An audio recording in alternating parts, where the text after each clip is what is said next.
Halusin eilen katsoa Blade Runner 2049 elokuvan. Mä olin nähnyt sen pari vuotta sitten samassa suoratoistopalvelussa, josta mä maksan edelleen joka kuukausi. Mut sitä ei enää ollut siellä. Palvelu oli poistanut sen. Sitten mä tajusin jotain vähän outoa. Mä maksan tästä kuukausi toisensa jälkeen ja samalla mä ajattelen, että se kuuluu minulle. Mutta yhdellä päätöksellä joku toinen voi vaan poistaa sen kokonaan sieltä. Mä en edes saa siitä mitään ilmoitusta. Se vain katoaa. Sen jälkeen mä aloin miettimään muitakin asioita. Mä oon maksanut YouTube-musiikista, eli YouTube Premiumista jo 4 vuotta. Joka kuukausi on maksanut heille noin 10 €. Mut jos mä lopetan sen tilauksen tänään, niin mulla tulee olemaan yhtä paljon musiikkia kuin ihmisellä, joka ei ole maksanut senttiäkään siitä palvelusta. Siis 4 vuotta maksuja ja mulle ei jää siitä mitään, paitsi jotain kuitteja ja sähköposteja, että tuppa takaisin.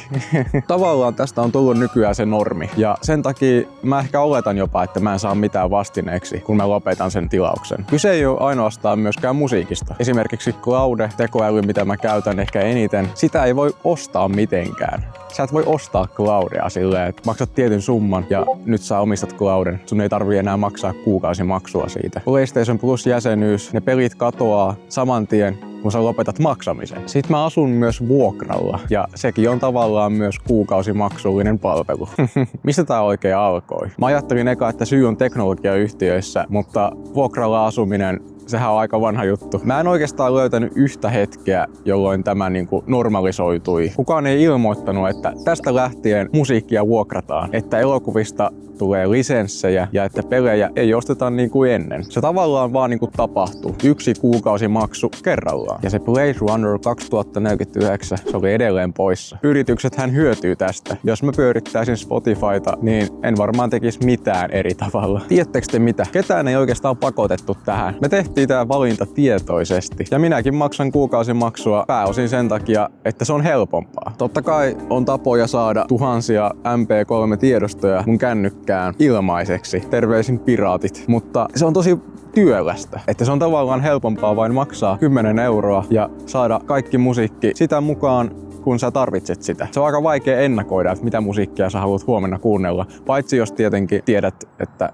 on jotain lemppareita. Sama logiikka toistuu myös suoratoistopalveluissa. Enhän mä jaksa ladata kaikkia sarjoja tai ei puhuta piratoinnista enää. Ei mulla ole varaa ostaa tuhansia DVD-levyjä tai ehkä ei tuhansia, mutta satoja ainakin. Se on paljon helpompaa avata telkkari ja suoratoistopalvelu ja sitten aloittaa sen leffan katselu, jos oletetaan, että se löytyy sieltä.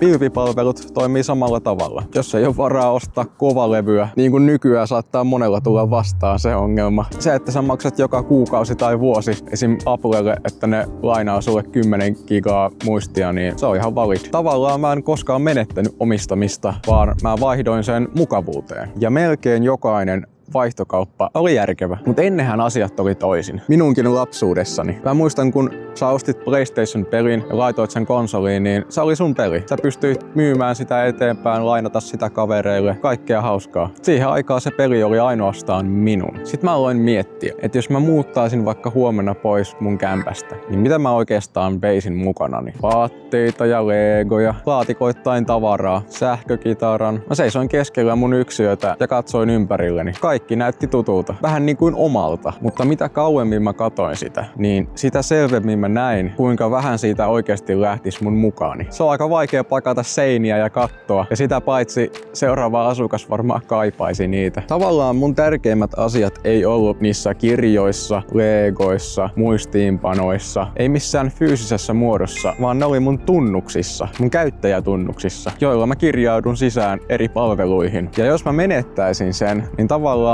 mä menettäisin aika ison osan mun elämästä. Ja se vähän sattuu sanoa tämä.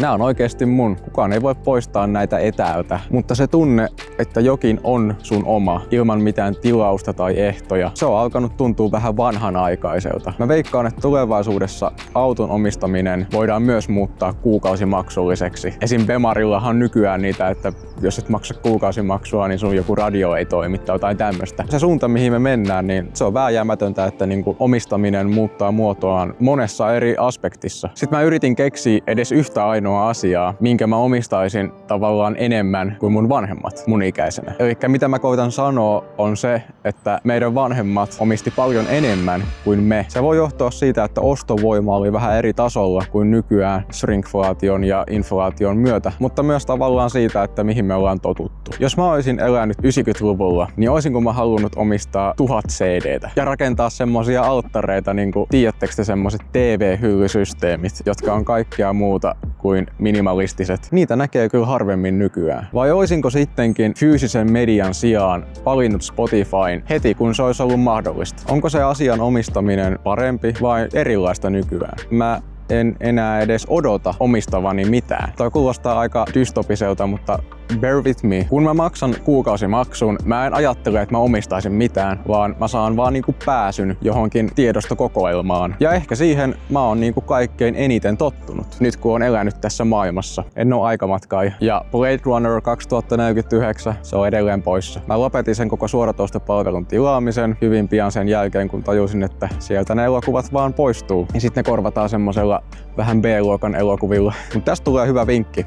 Kuunnelkaas nyt. Hyvin harva kansalainen hyödyntää oikeasti kirjastoja. Sieltä voi lainata kirjoja ja sarjakuvia, mutta myös pelejä ja elokuvia. Siis niinku pleikkaripelejä. Totta kai myös lautapelejä. Ja se on täysin ilmaista, kunhan palauttaa ajoissa. Joo, what the fuck? Kattokaa mikä tuossa menee. Mikä toi on? Hyyrä. Joo, mut hei, kirjasto on ehkä saanut mut tajuamaan tavallaan sen, että ei kannata olettaa, että kaikesta pitäisi maksaa kuukausimaksua. Hei, se tuli takaisin. Oi, kun se on noin nopea. Se jäätää. Bro is frozen. Noniin, moro. Eiku. Se haluaa tutustua muhun. Oi, se tulee aina lähelle ja sit se lähtee pois. Ehkä mä oon sen reitillä. Joo, se haluaa ylittää tän tien.